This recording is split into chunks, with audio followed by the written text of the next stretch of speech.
O malola whaki a mesa ke whamoki o ano o mai e tau proklama i he whiwhini. Pea hange ko ia ko o si whakatoka i he tau proklama i whiwhini. E ko e proklama i he pōhi watakai. O e whakaseptema wa whanua tonga tapu ta ua noa ua ni ma. Whakako mai ni ki he wahe hihi fō. Whakako mai ni ki he wahe fō i he whiwhini.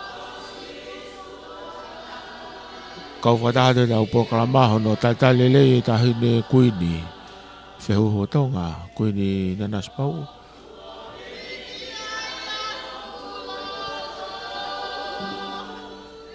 Kau whataate mo ka veinga mawinga e whiwhini ke tau matangia whalau maari i he kua u hiwa whawhitai aha whawhine te wae katoanga moe o tua.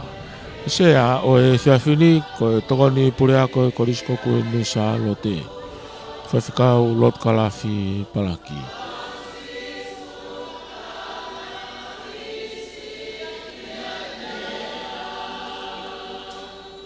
Ko tau ngahi kau hiwa whoka, ngau hiwa e neono. Aina tau kamatamai me e korisko tupou me toloa. Ao sapate kono uwaki sapate ia.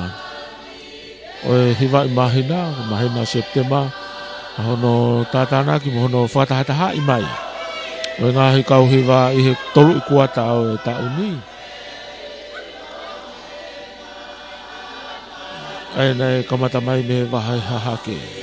Nga o mai ki he ahoni, hoko mai ai po hiwa whatahataha ki he wahe hihifo. Ai ako koe polo kalama, kamata te tonu i ako te tonu ai nima. Au ki ai ai amanaki, ko tau inasi. Hange koe ako ongo nātu, koe tā angaua. Kamata i be a hemi ulu aki, mo tupou fi haki.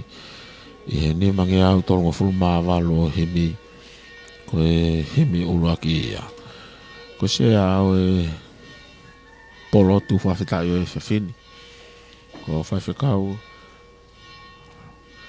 lotu kalafi palaki. Ka koe toko ni purea ko ia o e korisko koe ni saalote. Whamafola whangato nume he whalawata. Sa spesiliana toa tae na tonga i kolovai. Whatahataha mai e ngahe kau hiwa e ono. I he whiwhini ki whakako e polo tu whawhitai.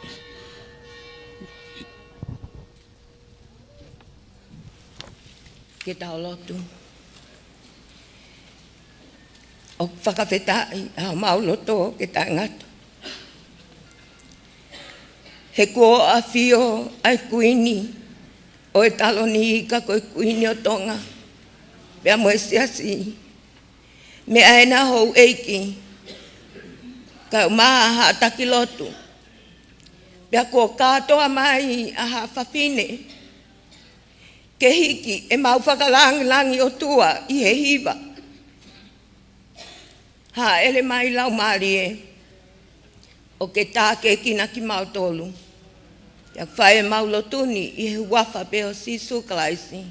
Ko mau eiki. Amen. Wha mole mole te tau fōpe i he polokalama ko ia ki tau tolu. E kamata e tau takai tua taha. Kamata e wahe loto, wahe kolo uraki, wahe hake, wahe kolo ua, hiwa kau fisi, patok wha osi e wahi hifo. Hile e tau takai ko ia, tau kole ki he whiwhine o kune whakoloa ki tau tolu i he whawhini, ke ne whai halea ma ki tau tolu. Pea tau tō takai hono ua, lili osia i lewa e tau ngai hiwa. Vai hake, vai koloua, vai hifo, vai loto, kaufisi, tok wha osi, e vai kolo uluwaki, pa tau tok whakamalo, o tau himituku, malo apito. Sea ia e polo to e whiawhini. Ka koe toko ni purea ko ia e korisko kunchalo te. Whako mai e ne tutu ni ki he polo to e whiawhini. kai ngatai ngai kau hiwa so ka ngai kau hiwa e ono ai aku tafi mala ai ni hiwa wa loto tena o kamata ai ula ki hiwa o ula ki takai ya yenu pe ko e fiala ko ia ko va kai ki loto fre lotu ai ni ma popo mai nga hino fo nga me lo fale ya hoko ai fa mo pe mo nga hi amanaki ku hosia ha fa fine e na hiwa polo tu o e fia fini kau hiwa a wa loto ina to lo ni no hoko atu i he howani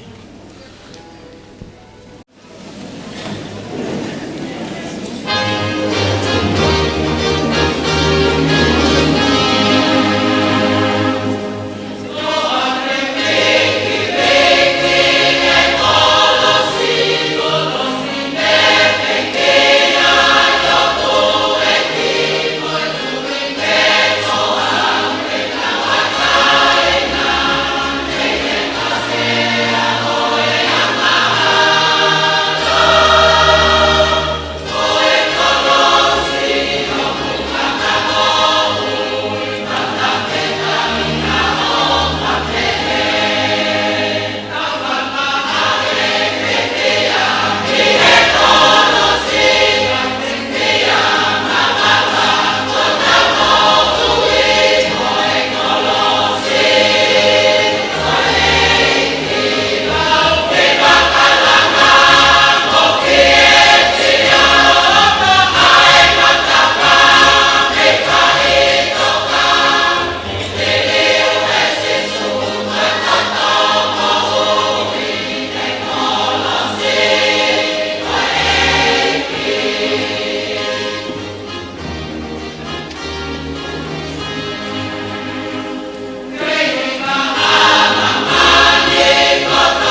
dia ere o sia vahe loto ko hiva vahe loto hoko me via hiva vahe kolo uluaki vahe kolo uluaki ake ngahi hiva fatata ko ni ka mo kia kolo motua konga kolo motua api foki ki ka peta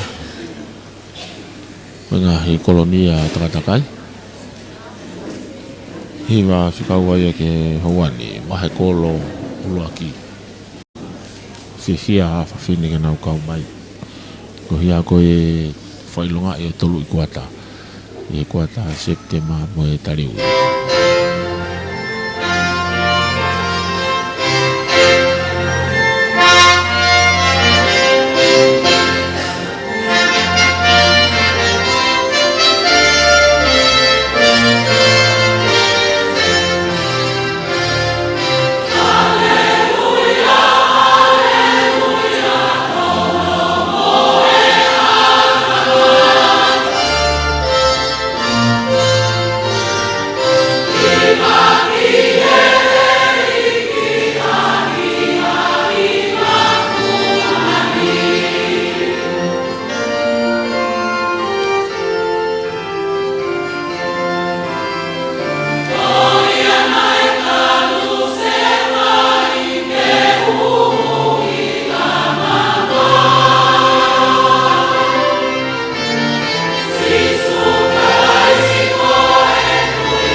Malo, papeta. Ka hiwa vai hake ko te kula pe una o te unga na no kula mai no pe gua ia e flave i pe nga he ka venga o e aho hoko to pe ki he ka hiwa e vai hake ai ko nga he ka hiwa ni ko kaunga mari au pito na no fo i pe ai se a mo na no fo i pe se a mo fononga to i pe ki he ta mui o e fare lotu fononga to i pe ki he ta mui o e fare lotu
Le o mare e kahi kauhi wā, ka kauhi wai ni kakasisini o maha e hahake. Amen.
Alo.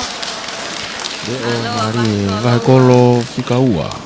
Vai kolo ua. Fahi vai kolo la peka to taha. Hoko mai ai pe ki ho tau whanua kau ngā pi. Nau tau lue di hi pe mei fisi.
mare ia tau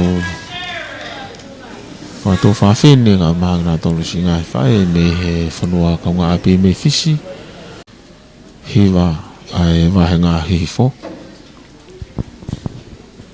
whamalo ia sea kosiria tonga tapu nima mai hanga fili ko silio tangata punima e popo mai ke fama fola o e fini fama hola fa to nume fale lotu se specialiana tautai na tonga me kolovai fa hifo o tangata pu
Kakato e ngahi kauhiwa hono no koe wahi fo.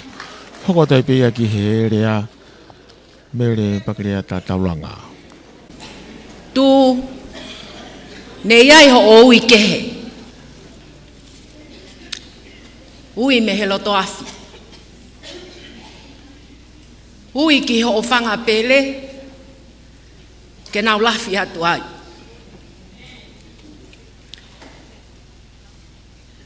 Ko awen te uri oa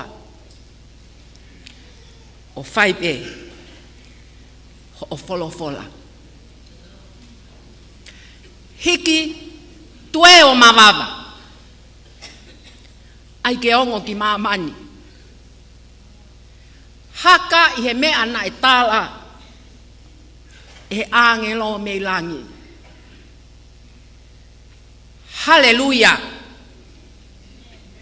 Ko tangata ai otua. Tapu pe moe afio ai hau e ngahi hau i he whale lotu o e huhu i. O whaigai e whakamaunga mo e tauhi lotu ai ka ainga e tama pirinisi ko hata. Tapea mo e kerekereni na e whakaili ai ai pulopula e lotu whakaristiane pia mo e ako e pule oto haangata motua mo e ngahi kafa o e tama pirinisi pia mo e hou eiki o e wāhenga whakahihifo. Whakatapu atu, tahine kuini o e taloni hono no. Ko e whehuhu e whonua, ka koe sea e potunga aue a whawhine. Ai sea swesi rea na tau ataina o tonga. Pea koe kuini e seta. Ho tau kuonga. Tapea mo e sea.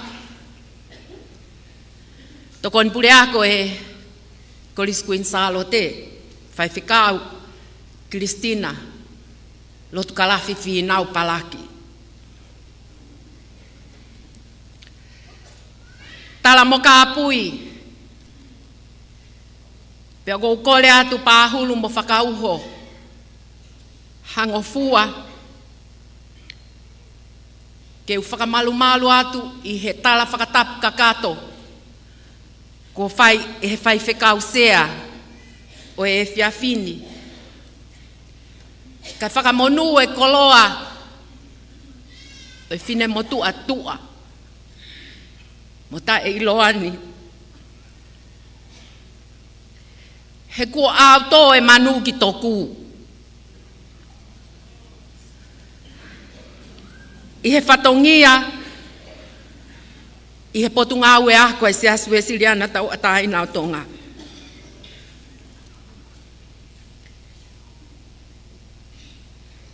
He kua ofi, ai tō e la au e whai whatongia.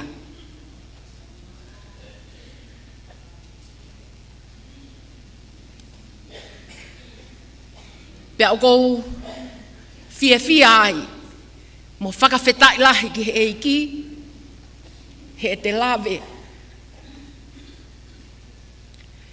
He whukoloa o e tau koeni.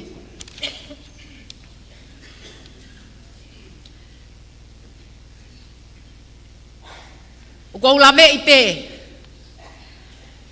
Kua whakakaweinga aki e he tale ki tāmo e potunga au e a whawhine. Ai ngahi polotu whakawahe lalahi. Ai 4 Septema. E ua noa ua ni mā. Ai kaweinga koeni. Ko e whakaana ua. Te he ange mai. ke tau matangia whakalau maari e. I he tau tari ko au, mo e hiva whakawheta. Aha whawhine, he teu, o i kātoanga, pia mo e otua. Ko kore whakamole mole atu, whine motua masiva e nia. Ango he koloa, mo e ilo whakaata mai, pia mo e whakalau maari e. I kai iai ha feitu uia te wala tu me iai, ki hange koe whakaamu ai se a ke whakakoloa ai poholo tuni. He koe whine motu ani, koe whine motu ata o filongo a ape. Ai si hasi. Lawe e ka veinga, pia wongoi. Koe whakoutua atu pea mere taulanga me he ni. Wongoi he whanau a ko ia. E mahua e nau kere si.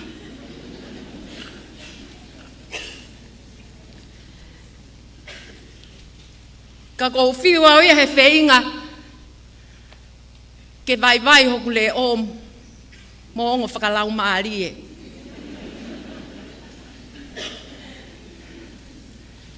Ka koe uhi, fuuloloa peho no ave he siasi au, ke ta ofi vā ke holo he ngahi ako he siasi. Ka koe ki whakahoha aia o e whiawhini. Koe manatu meli e pe ia whini motu ani.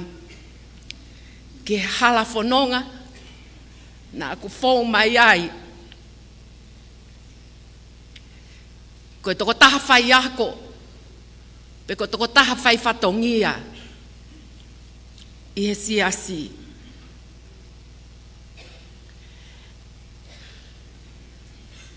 Koe mea mai pea e tale ki tapule ngahi, polo kalama whakalau maari e siasi.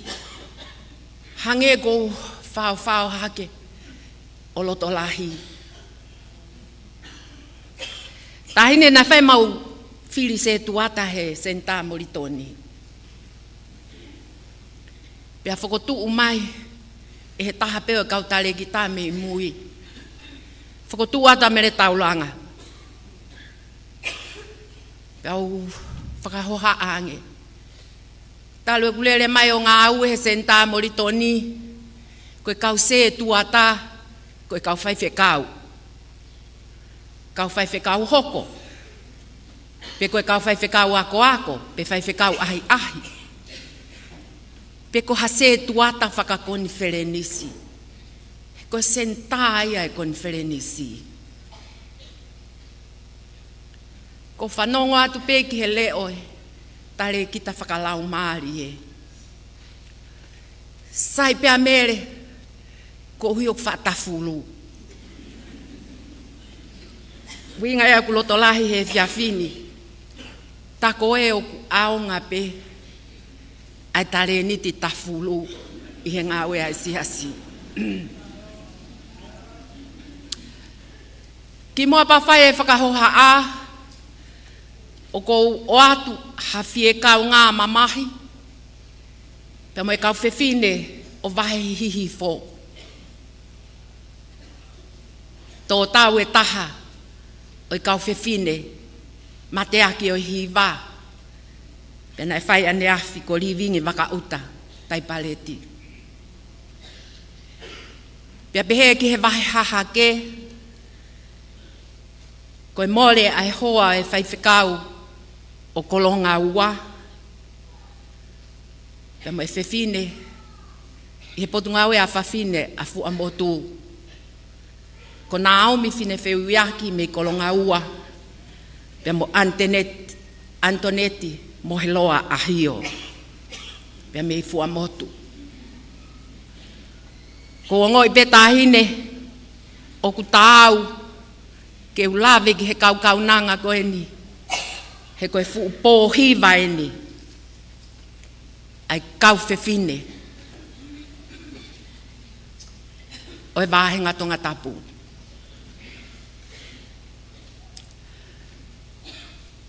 O whakawhetai hoku lau mahari e, he e ku hoko, koe whine motu a tonga. Tupu hake i tonga. Hako i pe i tonga.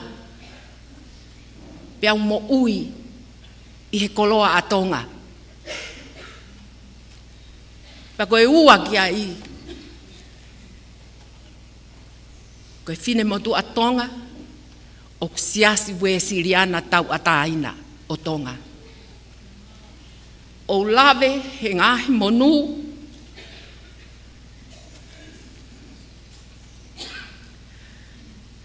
ne tanu maki, he kaumu aki,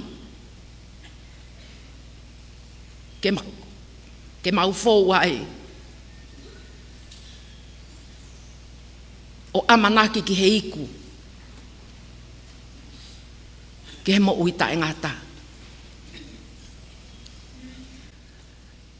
Lawa e takai ulu ake e tau kauhiwa, pea uongo i,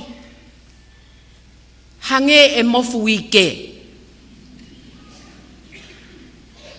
Lawa hake kauhiwa a hahake, o uki e nau tolo e mofu ike, a e tau loto ke ua te tau au ki ai.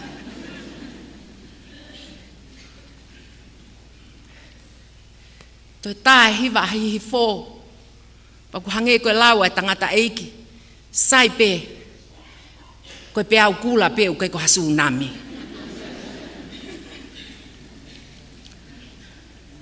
Ka kou whakamalo lahi ki he kauwhisi.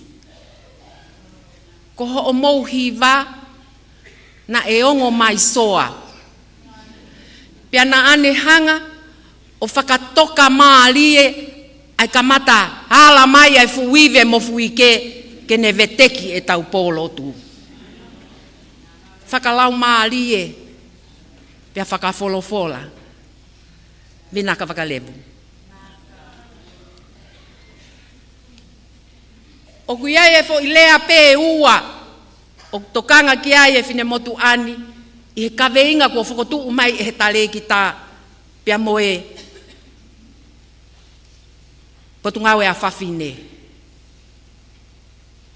Ke tau matangia whakalau maalie i he tari koau. Pia moe hiva whakawhita i he te waki o ai kātoanga pia moe otua. Mahu inga ai tari koau.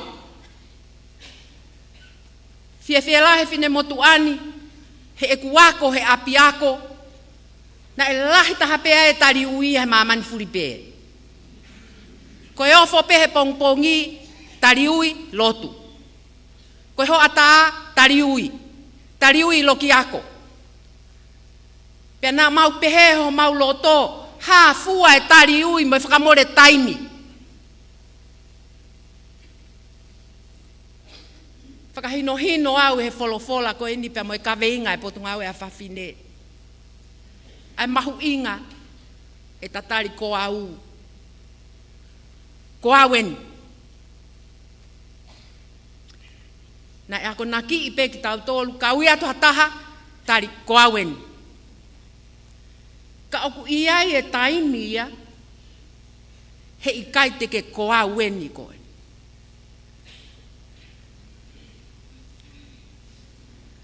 Ko tau nonofo whakatonga, ka pau te whakawhea ngai i he kolisku insalo te ki he tahine kuini. Lolotonga ko ia, ko toi hau hoku ta o ke te o ko ui mai. Mere taulanga, ko e kutari ko toton ke aiangi ai, ko e haa. Ko e hā ho uhinga ho o toe ui mai ki a te au, lolotonga ko ia ko whakawhea ngai ki he tahine kuini. Koe whakaamu ia e whiawhini. Kau whewhine si asu e siriana tau ataina o tonga. Koe tau tari ko au koni ki a sisu. Ka toe hao e kau ngā api, pe koe huse pāniti, pe ko hai, o toe ui atu. Ko ho o tari, koe ha.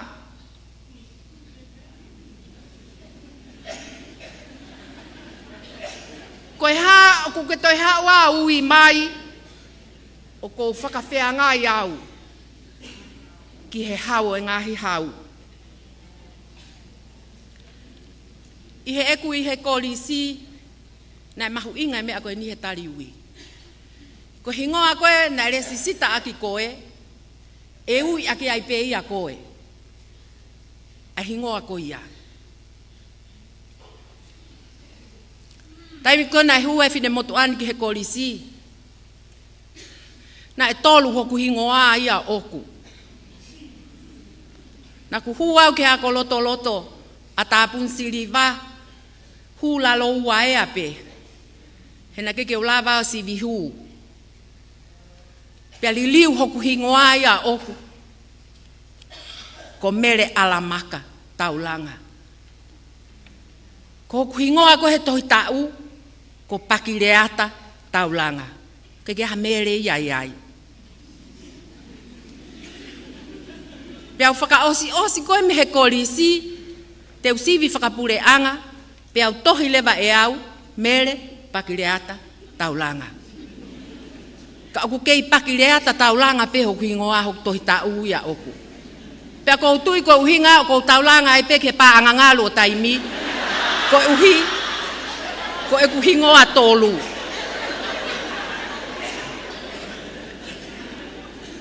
Pea na e pau lewa ke u alu ke he pule ako. O talangi ki ai.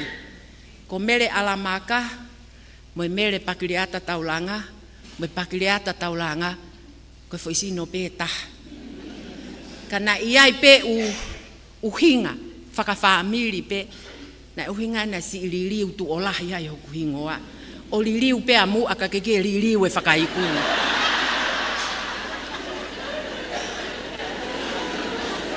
Mahu inga ke taha peho hingoa. Ke ui mai koe i he tohi e mo ui o ku ke koa ueni atu ki ai. Nai tapu au pito mo ui whakakonga. Ka pau koe hingoa koe kare sita. E kare sita pe. He keke toi uia ko sita pe e ui ko kare. E kare sita. Ko e mahu inga ia o e tari ui. He ilo pe to e mahu inga ia e kau whai ako he taimini he tari ui. Kana mahu inga ia taimi koe. O se ako pau to hao whai ako mau ke tari ui pe mau tolu.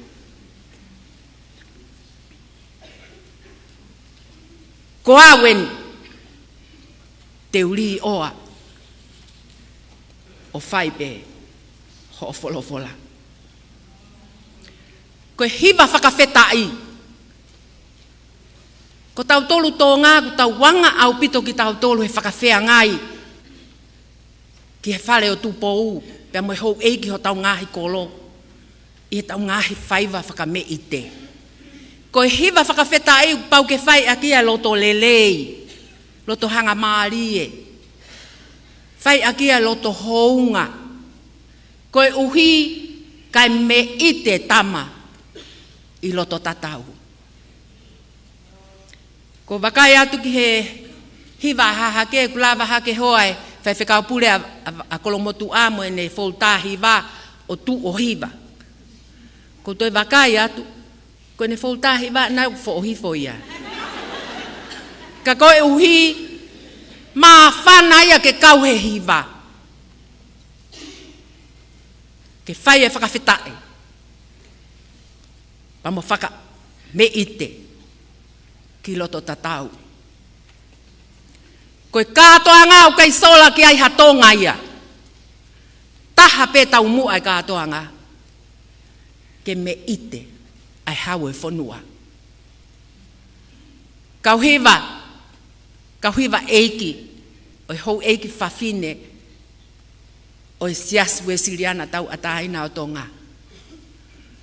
Taha pē tau mua e tau pōhiva, ke me ite hau e ngahi hau, pia tau e langi, e tau kātoanga. Whakatupu ia te au haloto maa e o tua, o toi langai I loto, halau maari e totonua. Malo apito tahine.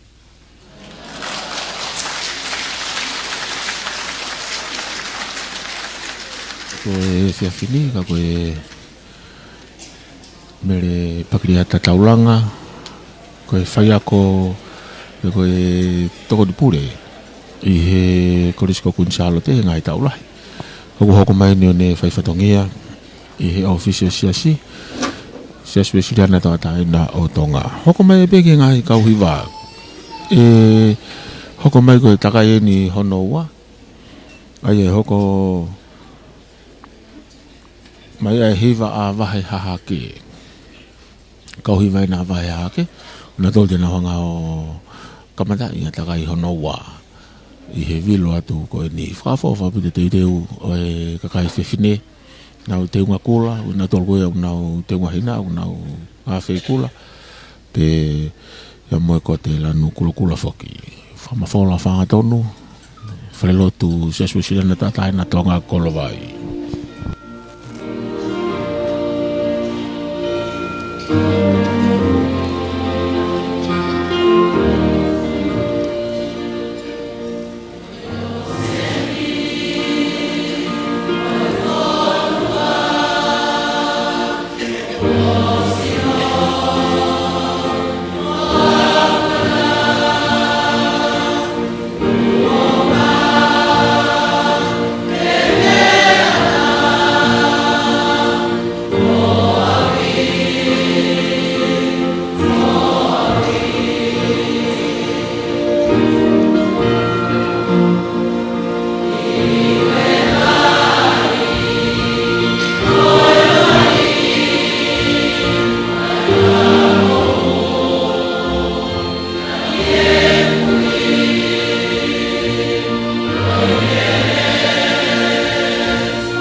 kau hiwa mari e ione he wahe hahaki. Kau hiwa whatataha ni wahe ngā hahaki. E unau kamatai pai e takai hono ua. Hoko mai e bia ki he hiwa ai wahe kolo ua.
hiva ai vahe kolo ua.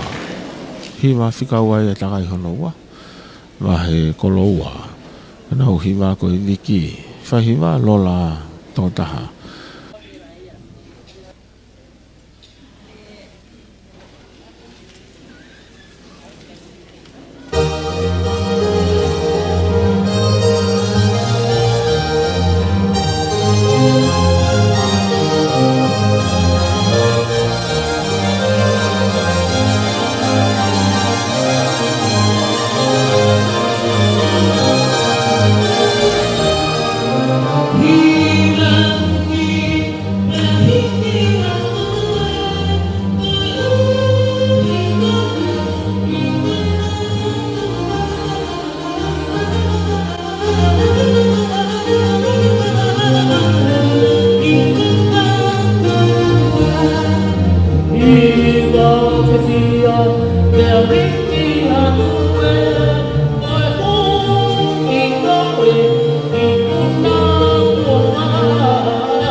Whahiwa mo e kauhiwa reo maari e o e wahe hihifo.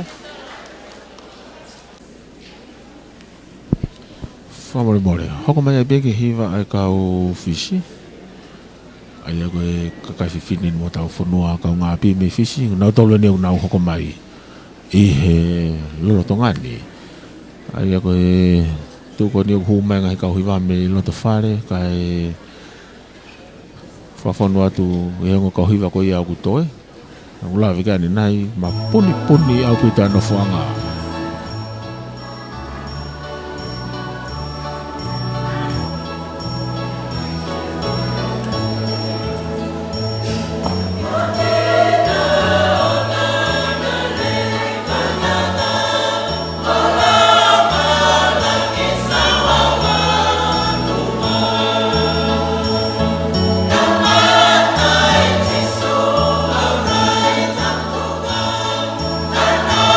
Uma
Lama ia kau hiwa leo mari e me ho tau whanua kau ngāki me fisi.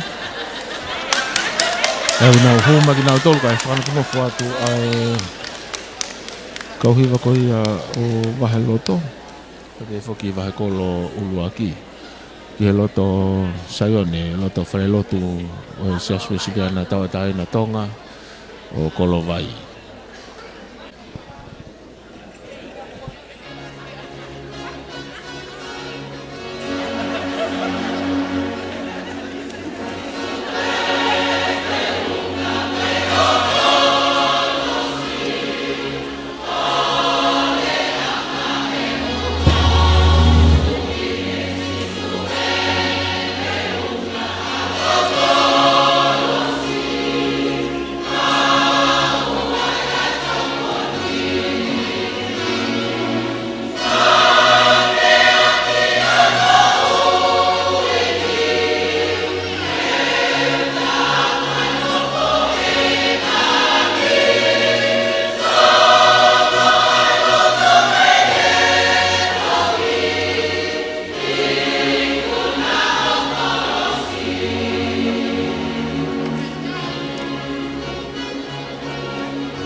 Kau hiwa kakai whewhine o e wahe loto.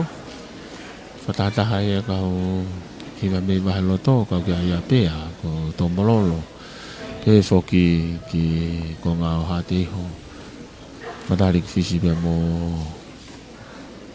hauloto. Kau at kia I molo mai giti whoki.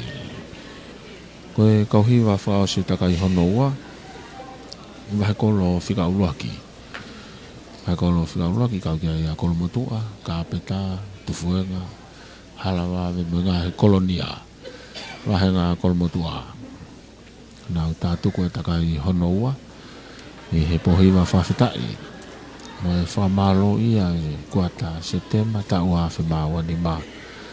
Ngahi pohiwa takai koe ni ku whahoko ia. I he wahi hihifo, ana e hokofoki he wahi hake, e sapati na tau lakamai mi ai. Pea te he foki ki aha ua fulmatolu, koe aha kuata ia pohiwa ia kuata whawhetai. Ki nuku alofa ia. Ai o lotonga whahoko ai ngā ue mono whalelei i whalelotu senturi. Ia mahino mai e whahoko ki holo o e ako anga korisiko koe ni sālo te. Kau hiwa e wahe kolo uluaki, teu mai koe hiwa whakaosi ia. I he takai hono ua o e kau hiwa e pōni. Kau hiwa e pōni, teu ngā whao pito, teu ngā wahe kolo uluaki, nau teu ngā hina, pia nau kahawa kula. Ia ni ihe ting nau tolu, nau kote lanu kula.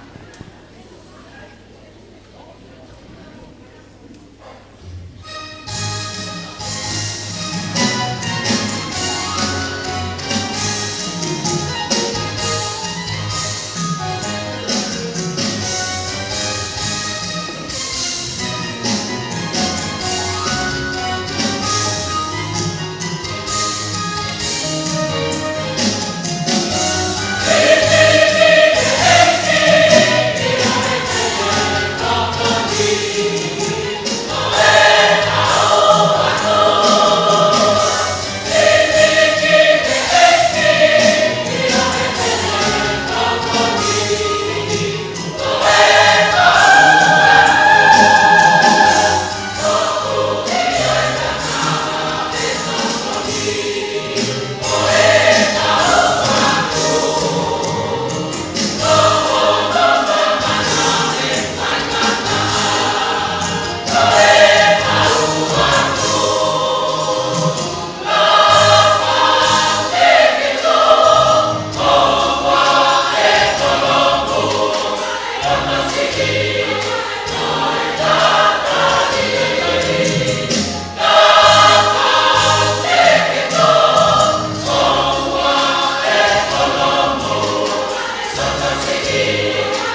po hiwa whawhitai o e whiawhini ua I sāpate hiwa I mahina. Te o e tariui mo ui a hawhawhine. Whakawheta. Pia whakawheta. He hange ko lotu na tau kamata ki. Ko tau whakamooni he houa koe ni. Ai whonu mo tāpuaki a lau marie. O vela mawhana I ho tau loto. Pia tau hiva, pia tau kata, pia tau mee. Whawheta I kau whiwhine. Koe matangia whakalau marie. Kono ai ia. Ke hoko mai a lau marie. O wharehe katoanga o I whiwhine. Whapoponga to e tare ki tā mo I potunga ue a whawhine. E ho awhio tahine kuini. Mau whakamalo lahi. Yo awhio anga. O ke mamata. Ke anga e lotu. Ai kakai whiwhine. Ko taime unau mawhanai o whiu hono puke. Kono ai kua vete. Pea to'o moe hau, ai ka hoa, ko e vela mawhanaia I he eiki, whawheta tahine. Aho o lotu, ko koloa I ai whiwhine we siliana o e wahenga tonga tapu. Whakamalo fo ke ni ke hoa kau hou eiki. O makehe ai e whiwhini. Mahalo pe o lau noa ai whiwhine tonga ko mau mea heni. Whatawange pe te tau kātoanga o au ki he aho wawha o e tariui o September o tau koini. Whamalo fo ki he whaiwhekaupure ka mai tare kita. Evangelio pe ke hoa pasten malolo e pou mo e kau whaiwhekau kotoa pe. Ko e uhi, ko mo mea mo ai muani. Ka kutau te atu, homo ongo waifi. Ai hoa o e whaiwhekau pure, ai hoa o e tare kita, ai hoa o e tare kita whetu utaki. Taine kuini, ko nau tolu na nau hiki mawawa mei mui, ko fia he eiki, whakawhetai. Ka mou whakaukau pe te mou tari whewhe, ai hiva a hawhewhine I he sāpate ka hau. Pasi katoa ki ai. Whawhetai. Whamalo heni. Ke kaunanga na e whakakoloa ki tau tolu. I he pōni. Oku ne pehe, oku kekelawa li liu hono re o. Ko whiwhine re o mālohi. Mele pakleata taulanga. Kane tae o aho o re o mālohi. Ka kiafu kau hiba pehe. O e ahoni. Koho o whānau a koeni. Ko nau tuu o aonga. Ia tatake hiva hawhiwhine. Pau tau peia ke hoko ko re o mālohi. He ka hoko mai e mofu ike nai hau mo wahe hake. O kumau ke whanongo pe ki hore o. Pia kumau whakamalo atu. O kuke ako ki mautolu he pōni. Ka mau katariui ki he wani. Pia tari kuaweni. Pa ka mau katariui ki mamani. Pia mau tari koe haa. Koe haa ke toi ui mai ai. Mele, ka taki pe. Kau whamanatu atu, kau whiwhine. Ko tari ui he wani o kusio pe ki mua. Ko re o pe tau ke whanong ki ai, ko toi koe haa, ko hui ko toi hila ki mui. Te ria, na a ui ho hingoa au mei mamani, te ke toi whoki mai kou te ke tāu koe, pia mo he wani. Whawheta e mau koloa, mele paklea ta taulanga. Whamalohe ni ke whaiwhekau pūre, mo kau whaiwhekau o e wāhenga whakahihi fō. I he teu, wa moe whakakoloa, ai whale lotu huhui, ke whai ai kātoanga ai whawhini. Koe wha osi, wa koe whungani o e tau whakamalo kau whiwhini. I he hiva maalie, ko tau whanongo ai i pō lotu koe ni. I he uraki taka i koe nota, na tau whanongo ki ai. Koe haleluia, koe whakawheta, koe pasi nima, koe tue, koe whakawheta ki he eiki. I e hoko mai ai ta kai hono wā, koe afo ko liliu, o kune omi ako naki. Whamore mōre kauhiwa mei fisi, o ku omi pe ho mono tā ai afo ho moure o, ai ako naki, o i hiwa fie maarie, mo hiwa fie fia, whawhetae. O ku tala noa mai ho mouhiwa, ai mahu inga, ke tau vivili ki he eiki. Pea ke tau pou, o ki kai ko tau api eni. Ko tofa e o tua o tau hala, ko ia pe mo o ni. Pea o omi ai, ke tau teu, ki he pureanga o he wani. Whamalo atu, kau pure hiwa mo e kau whaihiwa. Ko tau koloa ia, i he hiwa maarie o e pōkoni. Wha osa ki pe mau tala monu atu, ofa ke tau mau. Ha kātoanga tari ui, ko tau matangia whakalau maarie, i he hifo aki mai ai lau maarie, o whare iho tau loto, o tau lau maarie, ke tau tari ko awai, eiki, ke mau whai o whinangalo. Amen.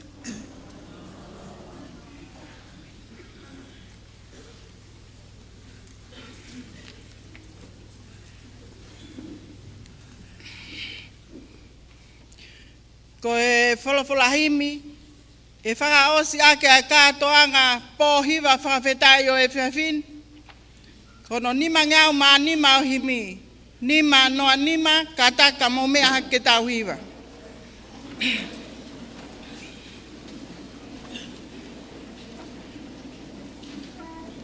So tia o tau lelei, laka atu, mau holoto o wai teki, laka atu, puke mau ai palo mesi, i kai lava houei, e he tau kotoa a heli, laka atu.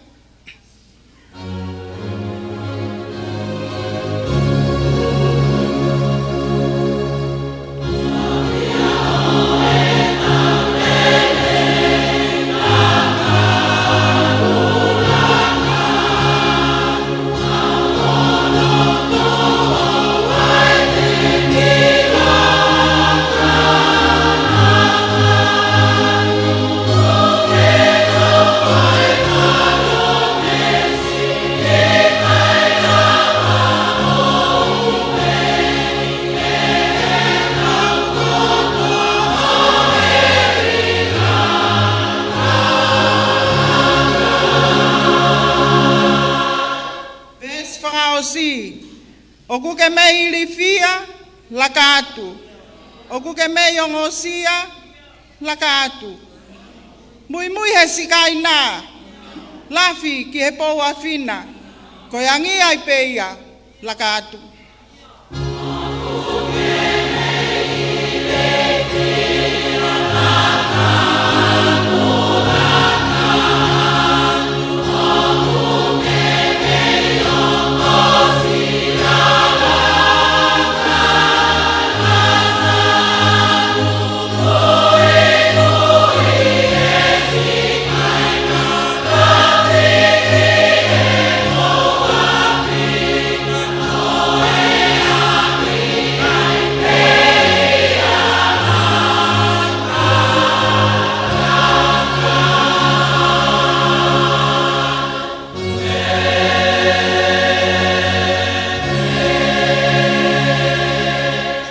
Ke o pe e kia langi pa mo Gloria, i he kātoanga hiwa whakawhetai o e pōkoni.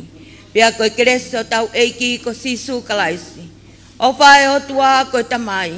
Whiohi a lau maari e man o ni ke ia te mautolu ia whai pio tai ngata. Amen.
Ko e lama kakato ia e whamafola whanganga tonu. Me he whare lotu huhui. Me kolovai sa sue siriana tawa tae nā tonga. Aho sapate e ni koe wai sapate ia o e hiwa i mahina. Lau lere a e au au po lotu whawhitai. I he po hiwa takai o e whakaseptema vai whanua tonga tapu ke tau wanoa wanima. Ko mafola whangatonu me he wahi hifo.